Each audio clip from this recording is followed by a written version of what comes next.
Welcome to In Our Community. I'm your host, Vidya Pradhan, and I guess this is the new normal. This is my first show for this program on Zoom, so please excuse me, dear viewers, if I make a couple of mistakes here and there. Now, this coronavirus has upended a lot of things, but a silver lining in the gloom, at least for this show, is that we're able to bring you guests from around the country. And today's guest is very special. If you're a fan of mysteries or shows like Ancestors in the Attic or Who Do You Think You Are, buckle up and sit back for a very exciting ride. So let's meet our guest right away. Hi, Debbie. Hi, how are you? Good. Debbie is talking to us from Florida, and she's been married to her husband, Coast Guard Commander Dan Slyker, for 50 years. She graduated from business school and as a military wife traveled extensively with her husband for 35 years, embarking on as many careers as she had moves. In addition to raising her family, working and attending college classes, she started the hobby of constructing a family tree after her son was born 48 years ago. This was long before the availability of online search sites and DNA. In 2017, she took her first DNA test. And in 2019, amid searching DNA matches, she made a startling discovery. The man on her birth certificate was not her father. How's that for a surprise? Debbie, I'm thrilled to have you on the show today to learn about your journey tracking your father. Thank you. I want to start by saying thank you so much for giving me this opportunity, because one thing I have learned through this journey is that thousands of people share my story.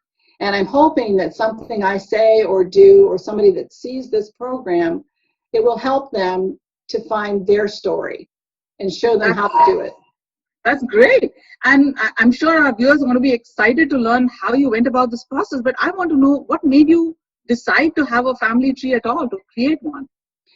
Well, in 1972, my son was born, and I started thinking about all the very rich stories that my grandparents had told me and also my husband. My mother's mother was born on a mountaintop in West Virginia. She never graduated past the 8th grade, but she became a city reporter and went on to become a woman that was listed in the Who's Who of West Virginia. And my husband's grandfather was an Irish immigrant, and he was set to come over here on a ship. He was to paint the boardrooms that weren't finished in exchange for his passage. But shortly before the ship was supposed to sail, his mother had a dream that the ship would sink, and she forbade him to go. And the Irish gentlemen always listened to their mothers, and thankfully they did, because that ship was the Titanic. So I had all these wonderful stories that I had been told for years. My cousin went to Germany and researched my grandmother's entire side of the family in a book, photocopied it, sent it out to relatives, and I used that to start my family tree. I had family Bibles, I did family interviews, but when I did it then, I did it with little tiny pieces of paper that I stuck on a bigger piece of paper that I hand printed the names. And then later on, they came out. This was 48 years ago. This was even pre-computers, right? Well, well, there were computers, but they weren't as commercially viable as they are, where people didn't have 2 or 3 in every house back then. Right. And they had these wonderful things called floppy disks. So that's right. I don't think many of our viewers even remember what that's like. No, I do. I'm aging myself here. I know. So I often had my computer crash because I uploaded so much information in my family tree, and I used a software program called Family Tree, actually. And it would crash, and then I would have to go back and re-enter everything. But it really was when I first signed up to Ancestry that the whole world of research opened up to me. So do you have a picture of your family when you started off this journey? Well, it was way before that. And up here, I guess Exhibit A, or Slide A, Jim, you'll see a picture of my family in the year 1952. It's Christmas. And on the left-hand side is the man I thought was my father, holding me on his lap. and then my older brother, and then that is my mother on the right, and she is holding my younger sister. And then the next slide, Jim. This is my mother, obviously a beautiful, stunning woman. And Yes. so this story is just about as much about her as it is about me. And So tell me, you did the DNA test in 2017, right, but you only found out in 2019 that there was something strange about your family. right, something Share very that, Jim. strange. Well, I had known that my father, I'm going to call him my birth certificate father, because it's different than my biological father. My birth certificate father had a half brother when his father remarried. He also remarried, and I had a half sister through that marriage. Well, I did find the half brother, and we met and we talked, and we started talking about our ancestry journey. And he said that he had taken the DNA test. And I said, "You took the DNA test?" Well, I had had the results of my DNA test, and he wasn't on it. So then I had asked my half-sister, I even called Ancestry and I said, "There's got to be a mistake." And I'm sure that's not the first call they ever got like that. But then I asked my half-sister, and eventually she did get around to taking the test. And when the test results came out, she matched the man I thought was my half-uncle, but she didn't match me. So that's when I knew the man on my birth certificate was not my father. Which means you and your sister had different fathers. Right. I had my older brother and my younger sister take a test, and my older brother came back that he did indeed have the father that I thought was my birth certificate father, and the one in the picture. And then my younger sister came back, and he came back as a half brother, and my younger sister came back as a full sister. So To him. to the unknown father. So we shared the same unknown biological father. And it was, I'm 69, she's 67. It was all our lives, never, ever had a clue. Never had a clue. So explain this again, just to make it clear. So you have 3 siblings. Yes. And how are each of you related to the man you thought was your father? My brother is his son. His mother was my mother, and his father was the birth certificate father. My younger sister and I share the same mother and the same biological unknown father. When you found this out, what kind of a ripple did it create in the family? What was the reaction? Well, we went through all the different stages of grief because, first of all, we were shocked, and my sister and I both went straight into denial. I mean, we couldn't believe it. We knew our mother. Our mother would never have a 2-year affair with a man while she was married to our father. I mean, so, and my half sister by my birth certificate's father's second marriage, she was very upset because I'm her godmother to her child, and we've been very close. And she said, "I'm not your sister anymore." And I said, "You are my sister. You will always be my sister. You may not have a biological tie to me, but you are my sister." And so we went through all these stages. I mean, frustration, overwhelmed with information, not enough information, and depression. It's kind of like you found a person and you lost them in the same moment. Did you, at this time, were your parents alive for them to be asked these questions, or this was after they had passed? They, well, presumably my father has passed. If my research is correct, they have, and my mother passed, and she took. But your birth certificate father had passed by that time. And also, yes. Okay. All parties concerned. I even looked for my mother's best friend because I thought if anybody would know a secret, it would be your mother's best friend. And she had passed also. So I found out really too late.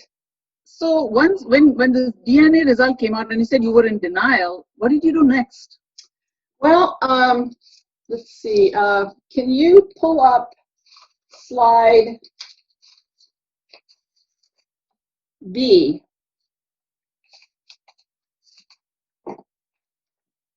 Slide B. Okay. Right, Yes. slide B.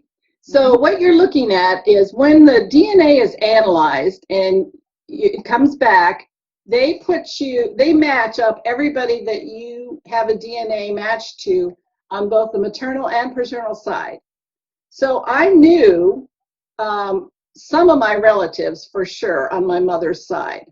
So what you can do on Ancestry and other programs too, but I use Ancestry, so that's what I'm going to talk about. So on this one, you'll see to the left, you'll see a pink or a blue that indicates male or female. Sometimes they have their pictures up there, sometimes they don't. And then I blocked out last names. I'm trying to ensure privacy as much as possible during this process. So the first two people, you'll see it gives you the designation, this is a parent or a child, and those first two people, Deirdre and Daniel, are my children. And if you look at their DNA, you will see that they have inherited approximately 50% of my DNA. Then over to the right, and you'll see that there is a column, and it has a star and a little pink dot and some notes, and it says our daughter. So what I did then was going down, the next person after my son is my sister Susan, and it shows her as a full sister. And then the next segment, it says close family. The first one is one of my grandsons, and then below that is my half brother. So it's just, they don't get exactly the 25% or 50% of the DNA, they get approximately. And then the next three are my some of my other grandchildren that I have tested. So if you go to the right, you'll see that they share 3,000, my daughter shares 3,466 CMs, and that's an abbreviation for centimorgan. And a centimorgan is just a measurement of how closely you are related to that person, like an inch would be on a yardstick. So this shows by that number, the bigger the number, the closer the relationship. And then there's also other features where you can group them. So what I did, one of the features that they have is that you can take one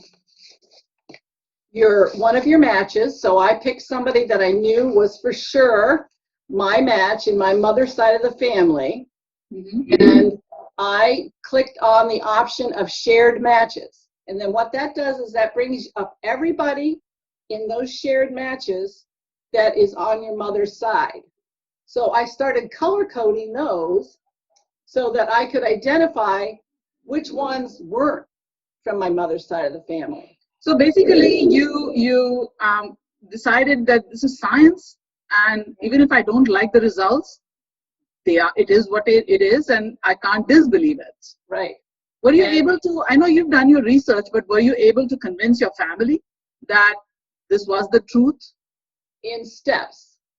The more information I was able to learn and pass on, the more I think I convinced them.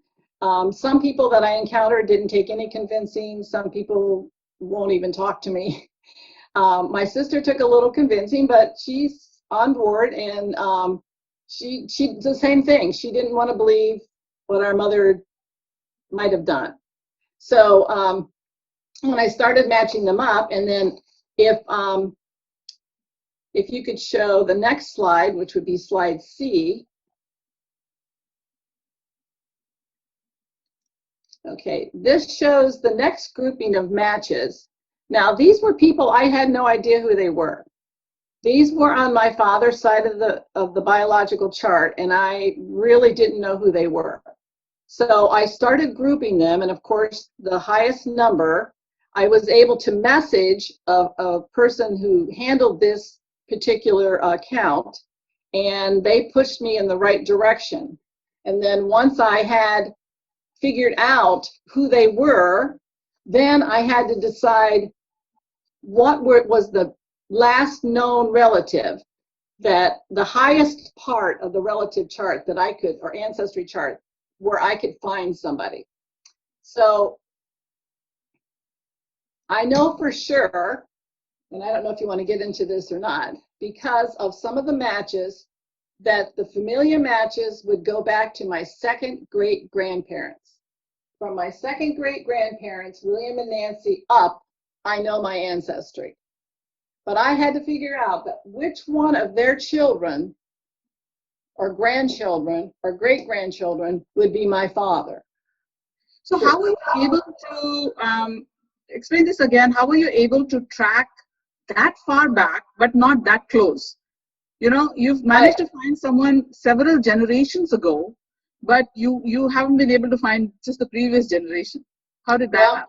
That, I think, is the most interesting part of the journey. First of all, I am not a genealogist. I started out complete novice, and I'm not sure at what point you become an expert, but I'm not quite there yet. So every day I study more about the science.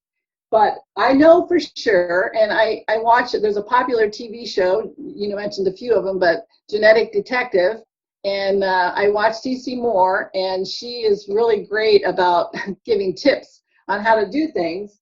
And also there are a lot of groups online, support groups for people who've had a non-paternity event, NPE they call it, that's what I am. And so they kind of tell you how to do it. So what I did was I had to first find the common relative ancestor to the people that I had matched on DNA. And that was a long process. That took several months. And when I just found that it was William and Nancy, and you can tell that by the centimorgans, there's a chart on that too, we'll look at in a while. But let me just interrupt here for a quick clarification. How many people had to be tested before you found that an ancestor that far back? And where did you get your results from? Because I'm sure there was no DNA testing back then. So how did you get to that name? They would be familiar matches, and I had to find the people that they matched and work my way up to where I found the common one to all of the DNA matches that I knew. They have trees built on Ancestry and other places, and you find the person and you climb to their top of their tree so you can look out, and you find the common ancestor. From these two people came all of these DNA matches that I had listed in my match profile. But I'm thinking that some of it has to be non-DNA records as well. Oh, yes. Oh, yes. You have, most of the DNA sites have an enormous amount of research available, documents. I mean, there are plenty of documents that you don't ever have to go online to get. If you feel like traveling to your library, they usually have genealogy departments and newspaper articles and stuff. But when I got on Ancestry, the footwork stopped pretty much. I still have to do some things, but I was able to access records that people had posted, public records. Ancestry actually purchased records from several organizations, the Quakers, the Mormons. So they had a lot of information. So it was really like a giant puzzle. If you think of a puzzle, I put this piece here and this piece here and this piece here. And when I put in initially the last piece, I found the border of the puzzle. So then I had to fill it in. So before you did the DNA test, you had already embarked on this whole journey of finding out your family tree.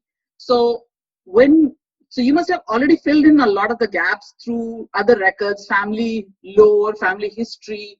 Right. What are some of the other records that you used to fill in before you hit the DNA? Right. Well, I used Ancestry because I was 3 years after I started that I did that. I had family Bibles. When I started doing this, my family members who didn't want to bother with all of the records that they were holding on to, they were getting up in age, and they really didn't want to bother with them. So I became the custodian of all of all the records. So I would go through them. But the thing that I did find out in doing all this research is people misremember people lie, the DNA doesn't lie. So when this, of course, the biggest revelation was about your father, but yes. when you compared what the results you got out of ancestry with the results you got out of your own legwork, did they match up? On my mother's side, my father's side was completely wrong. Right. Although, as I think I told you this, I did find some connections between my birth certificate father and my biological father, and even my mother's father. So there was some crossover DNA from different people back in the 1700s. So when I came up with this map after building up to the starting point, then I had to build down. And that's where I had to start eliminating people for various reasons to see who my father might have been. There's a lot of things to take into consideration. Obviously, I don't have his DNA kit. So he never had his DNA done. And so I had to do some detective work. So we have a whole separate segment that we're going to do on the actual search for Debbie's father. So I'm going to just end this particular session with an important question. I think that you may have been asked many times, that knowing what you do now, would you do the same thing again? I would. I don't even want to say I'm even hesitating about it, because I think the truth is more important than anything. I'm a 6-time cancer survivor. So in addition to knowing my ethnicity, my biological parents, half my health history is wrong. I've had to call my doctors and say, you know how that information I filled out on my father, you can scratch it. Well, what is the new information? I don't know. I have no idea. So. And not just for you, for the members of all your siblings as well, you know. And my grandchildren and my children. Exactly.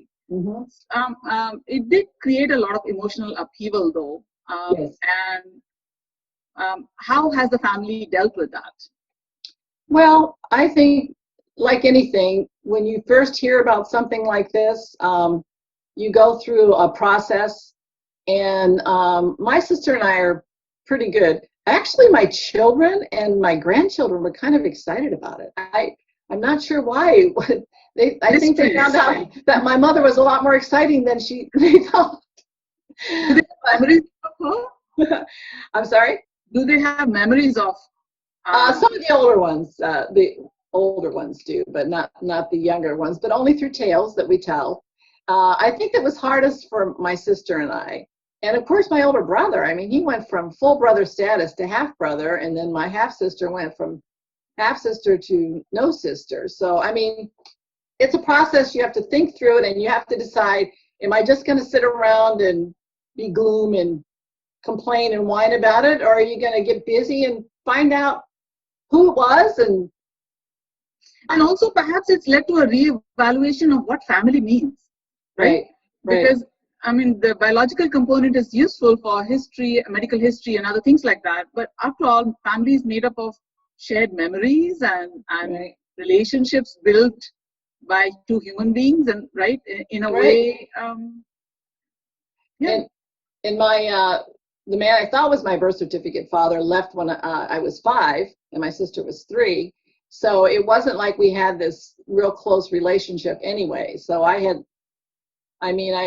kept touching base with him, but he kept disappearing. He was an alcoholic, and he was not a good working person, and he was kind of a vagabond, and he would travel from person to person. He did marry 4 times, and so I would try to catch up with him just to keep in touch with him.